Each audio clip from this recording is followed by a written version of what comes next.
Study IQ IAS, अब तैयारी हुई affordable. Indian space research organisation के चेयरमैन डॉक्टर के सिवन को गले लगाते हुए, पीठ थपथपाते हुए, हौसला बंधाते हुए माननीय प्रधानमंत्री नरेंद्र मोदी। ये वीडियो क्लिप है साल 2019 की और हमारे प्रधानमंत्री जिन्हें सांत्वना दे रहे हैं वो हैं इसरो के ex chief doctor K Sivan. उस समय ये वीडियो खूब वायरल हुई और इसकी वजह ये थी कि पूरे देश की नजरें जिस मिशन पर टिकी हुई थी वो अनफॉर्चुनेटली क्रैश हो गया और इसरो चीफ जब इमोशनल हुए तो प्रधानमंत्री ने उन्हें गले लगा लिया। देखा जाए तो चंद्रयान 1 के 11 साल बाद लॉन्च हुए इस मिशन पर पूरे देश की उम्मीदें लगी हुई थी, लेकिन जब ये मिशन फेल हुआ तो इसरो के वैज्ञानिकों ने इसे चैलेंज के रूप में एक्सेप्ट किया और 4 साल के भीतर इंडिया को वापस चांद पर ले जाने के लिए चंद्रयान 3 को तैयार कर दिया है। स्वागत है आप सभी का स्टडी IQ में। अनुराग पांडे नाम है हमारा और आज के इस वीडियो में हम ये जानेंगे कि भारत का मिशन चंद्रयान क्या है, साथ ही चंद्रयान 3 की खासियतें और ये चंद्रयान 2 से कितना अलग है इसको भी डिस्कस करेंगे। लेकिन सबसे पहले आइए ये जान लेते हैं कि चंद्रयान 3 भारत के लिए इतना इम्पोर्टेंट क्यों है। दोस्तों वीडियो को कंटिन्यू करें उससे पहले आप सभी के लिए एक इम्पोर्टेंट अपडेट है। दरअसल IAS की तैयारी को और भी अफोर्डेबल एंड कॉम्प्रिहेंसिव बनाने के लिए स्टडी IQ आपके लिए लाया है P2I, that means prelims to interview program 2024। दोस्तों इसके जरिए आप प्रीलिम्स, मेंस एंड इंटरव्यू यानी UPSC एग्जाम के तीनों स्टेज की तैयारी एक साथ कर सकते हैं। UPSC सिलेबस को कंसीडर करते हुए इस बैच में आपको लाइव क्लासेस के through basic to advance cover कराया जाएगा। साथ ही mentorship, test series, crash course, notes और बुक्स, ये सब कुछ भी आपको इस बैच में मिल रहा है। CIS live prelims to interview 2024 batch को अगर आप ज्वाइन करना चाहते हैं और आप AN लाइव कूपन कोड का इस्तेमाल करते हैं तो इस बैच की टोटल फीस 45,000 की बजाय आप इसे 29,999 का अवेल कर सकते हैं। इस बैच से रिलेटेड अधिक जानकारी के लिए आप स्क्रीन पर दिए गए नंबर पर कॉल कर सकते हैं या फिर वीडियो के डिस्क्रिप्शन बॉक्स में दिए गए कोर्स से रिलेटेड PDF को भी डाउनलोड कर सकते हैं। साल था 1969 जब पहली बार किसी इंसान ने स्पेस और मून पर कदम रखा था। जी हाँ, हम बात कर रहे हैं अमेरिका के मिशन मून अपोलो 11 की, जब पृथ्वी पर रहने वाले लोगों को स्पेस में एक नई दुनिया देखने को मिल रही थी। दोस्तों अमेरिका के इस मिशन से दुनिया के कई देशों के बीच चांद पर पहुंचने की होड़ लग गई, लेकिन ये इतना भी आसान नहीं था। देखा जाए तो यही सपना 1947 में आजादी के बाद भारत ने भी देखा था और इसके लिए डेडिकेटेड मिशन तैयार किया जिसे मिशन चंद्रयान के नाम से जाना गया, जो कि इंडिया का लूनर मिशन है। दोस्तों चंद्रयान मिशन भारत के लिए कई कारणों से काफी इंपॉर्टेंट माना जाता है। दरअसल चंद्रयान 3 मून के ऐसे साइट को एक्सप्लोर करने वाला है जिसके बारे में दुनिया के पास ज्यादा इंफॉर्मेशन उपलब्ध नहीं है। अगर भारत इस मिशन में सफल हो जाता है तो इससे इंडिया का स्टेटस स्पेस फेरिंग नेशंस में लीड पोजीशन पर आ जाएगा। साथ ही दुनिया के सामने इंडिया अपनी टेक्नोलॉजी कैपेबिलिटीज और स्पेस एक्सप्लोरेशन के लिए अपनी कमिटमेंट भी एस्टैब्लिश कर पाएगा। दोस्तों इसके अलावा इस मिशन की जियोपॉलिटिकल इंपॉर्टेंस भी काफी ज्यादा है और इसकी वजह यह है कि चंद्रयान मिशन से इंडिया के स्टेटस को ग्लोबल कम्युनिटी और लीडिंग स्पेस फेरिंग नेशंस के बीच एलिवेट करने में मदद मिलेगी। इन सब के अलावा आपको याद हो तो चंद्रयान 2 दुनिया का पहला मिशन था जिसके लैंडर को लूनर के साउथ पोल पर उतारा जाना था। अब इसी एम को कंप्लीट करने के लिए चंद्रयान 3 को साउथ पोल पर भेजा जा रहा है। दोस्तों आपको बता दें कि मून का south pole 4.2 kilometre deep Shackleton crater के रिम के बीच वाला हिस्सा है। देखा जाए तो यहाँ मौजूद क्रेटर्स यानी कि गड्ढों पर अरबों सालों से सनलाइट नहीं पहुंच पाई है, जिसके चलते यहाँ परमानेंटली टेम्परेचर -267 डिग्री फ़ारेनहाइट के आसपास बना रहता है और एक्सपर्ट्स की माने तो इस एरिया में हाइड्रोजन की मात्रा ज्यादा होने के चलते यहाँ पर पानी की मौजूदगी भी हो सकती है। ऐसे में दोस्तों अनुमान लगाए जा रहे हैं कि यहाँ पर करीब 100 मिलियन टन तक क्रिस्टलाइज्ड वाटर रिसोर्स की मौजूदगी हो सकती है। साथ ही यहाँ पर अमोनिया, मीथेन, सोडियम, मर्क्यूरी और सिल्वर जैसे इसेंशियल रिसोर्सेज के निशान भी पाए गए हैं।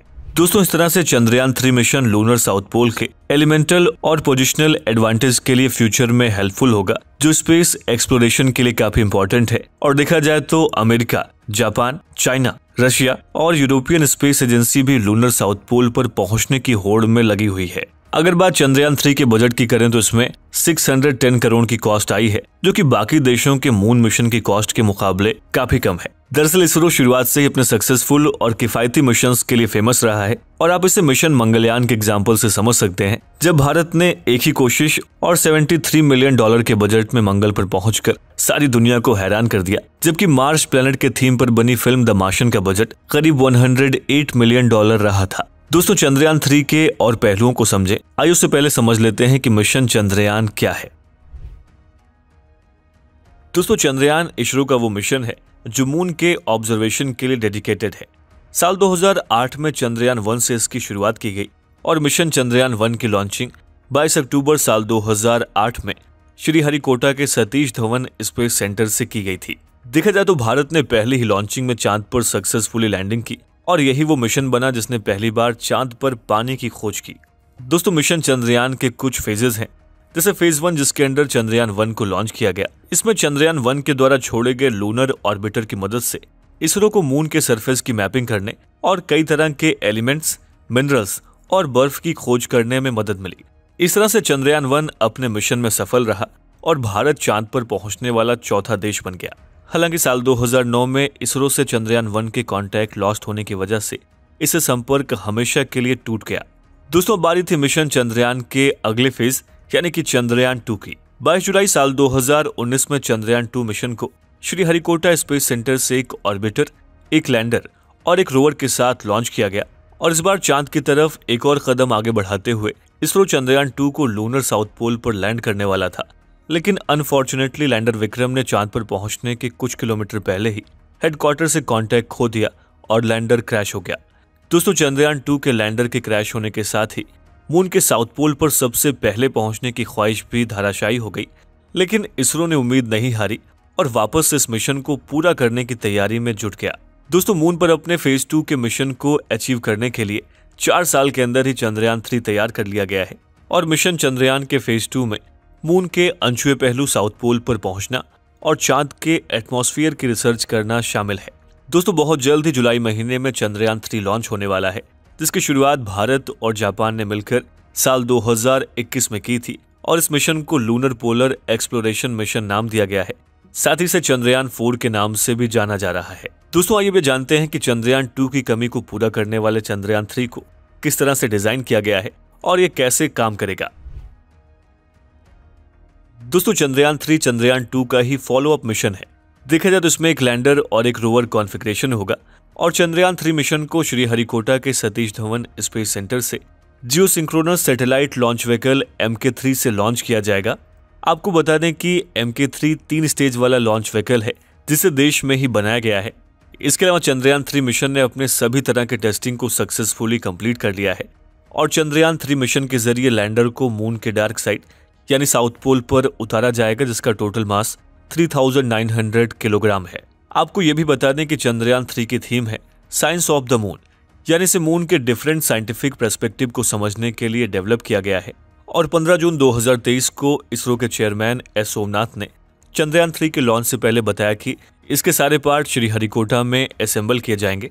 साथ ही चंद्रयान 3 में एक लैंडर और एक रोवर होगा जो मून के सरफेस पर काम करेगा। दोस्तों यहाँ पर ध्यान देने वाली बात यह है कि चंद्रयान 2 में ऑर्बिटर भी एडेड था, लेकिन चंद्रयान 3 में ऑर्बिटर नहीं है और इसकी वजह यह है कि चंद्रयान 2 के लॉन्चिंग के दौरान सिर्फ लैंडर ही क्रैश हुआ था, जबकि उससे पहले लूनर ऑर्बिट में जो ऑर्बिटर छोड़ा गया था वो आज भी स्मूथली फंक्शन कर क्रूशियल साइंटिफिक डेटा को कलेक्ट कर रहा है। और इसीलिए चंद्रयान 3 में ऑर्बिटर नहीं भेजा जा रहा है, क्योंकि चंद्रयान 2 के ही ऑर्बिटर का इस्तेमाल चंद्रयान 3 के लिए किया जाएगा। दोस्तों चंद्रयान 3 के मुख्य रूप से 3 ऑब्जेक्टिव्स हैं। देखा जाए तो पहला है लूनर के सरफेस पर सेफ और सॉफ्ट लैंडिंग डेमोन्स्ट्रेशन, दूसरा है रोवर के स्मूथली लैंड होने का डेमोन्स्ट्रेशन और तीसरा है लूनर के साउथ पोल पर साइंटिफिक एक्सपेरिमेंट को कंडक्ट करना। दोस्तों चंद्रयान 3 के लैंडर को इस तरह से डिजाइन किया गया है कि ये मून के स्पेसिफाइड लोकेशन पर उतर सकता है और रोवर को डिप्लॉय भी कर सकता है। साथ ही बॉक्स के शेप के लैंडर में 4 landing legs, 4 landing thruster, secure landing assure करने के लिए बहुत सारे सेंसर्स और खतरों से बचने के लिए कैमरे लगाए गए हैं। साथ ही लैंडर एक एक्स बैंड एंटीना से भी लैस है जो कि कम्युनिकेशन को इंश्योर करेगा। दोस्तों आपको बता दें कि रोवर रेक्टेंगल शेप का है और इसमें 6 व्हील्स के साथ ही एक नेविगेशन कैमरा भी लगा हुआ है। और अगर अब आप ये सोच रहे हैं कि चंद्रयान 3 इसरो से कम्युनिकेट कैसे करेगा, दोस्तों इसके बारे में आपको बताएं तो लॉन्चर से लैंडर अलग होकर जब मून सरफेस पर लैंड करेगा तो उससे रोवर भी अलग हो जाएगा और अब रोवर को जितनी इंफॉर्मेशन मिलेगी वो रोवर लैंडर से कम्युनिकेट करेगा और लैंडर कम्युनिकेट करेगा IDNS यानी कि इंडियन डीप स्पेस नेटवर्क से। दोस्तों Indian deep space network large antennas और कम्युनिकेशन फैसिलिटीज का एक नेटवर्क है जो Indian space research organisation ISRO के इंटरप्लैनेटरी स्पेसक्राफ्ट मिशन को सपोर्ट करता है। हालांकि दोस्तों चंद्रयान 2 के अनफॉर्चुनेटली फेल हो जाने के बाद आज भी लोगों के मन में कहीं ना कहीं ये सवाल आ ही जाता है कि चंद्रयान 2 की तरह कहीं चंद्रयान 3 में भी कोई इशू तो नहीं आ जाएगा। दोस्तों इसका जवाब है ना, और ऐसा इसलिए है क्योंकि चंद्रयान 3 की सक्सेस के चांसेस इस बार 100% है। और आइए अब इसे भी समझ लेते हैं कि ऐसा क्यों है। दोस्तों भले ही चंद्रयान 2 और चंद्रयान 3 के ऑब्जेक्टिव सेम हो, लेकिन साल 2019 से साल 2023 तक इसरो ने इसमें कई बदलाव किए हैं। देखा जाए तो चंद्रयान 3 में कई ऐसे मॉडिफिकेशंस किए गए हैं जो इसे चंद्रयान 2 से ज्यादा बेहतर और ड्यूरेबल बनाती है। देखा जाए तो चंद्रयान 3 में चंद्रयान 2 के मुकाबले ज्यादा फ्यूल कैरिंग कैपेसिटी है। साथ ही चंद्रयान 2 की अपेक्षा इसके लैंडिंग लेग्स को ज्यादा मजबूत बनाया गया है। ज्यादा सेंसर्स के साथ इसमें बड़े सोलर पैनल्स को भी इंस्टॉल किया गया है ताकि ये ज्यादा एनर्जी प्रोड्यूस कर सके। और दोस्तों इन सब के अलावा चंद्रयान 3 के एल्गोरिदम में भी बड़ा बदलाव किया गया है और इसमें नए सॉफ्टवेयर भी ऐड किए गए हैं जिसकी मदद से लैंडर के स्केड्यूल स्पॉट को चेंज भी किया जा सकता है। और दोस्तों अगर लैंडिंग के समय किसी भी तरह की दिक्कत सामने आती है तो उसके लैंडिंग पॉइंट को भी बदला जा सकता है। दोस्तों देखा जाए तो यही अंतर चंद्रयान 3 को चंद्रयान 2 से ज्यादा सिग्निफिकेंट बनाते हैं और इन्हीं सारे अपडेट्स और मेजर चेंजेस की वजह से ही इसके सक्सेस को लेकर इसरो 100% श्योर है। दोस्तों आपको बताते चलें कि चंद्रयान 3 के साथ कई तरह के साइंटिफिक इक्विपमेंट को भी भेजा जाएगा और इन इक्विपमेंट्स की मदद से लैंडिंग साइट के आसपास की जगहों पर मून की चट्टानी परत, मून क्वेक्स, लूनर सरफेस का प्लाज्मा और बेसिक स्ट्रक्चर के थर्मल फिजिकल प्रॉपर्टीज की इंफॉर्मेशन भी हासिल की जा सकती है। दोस्तों मिशन चंद्रयान 3 इसरो के साथ ही सभी भारतीयों के लिए एक ब्रीथ टेकिंग लॉन्चिंग होने वाली है।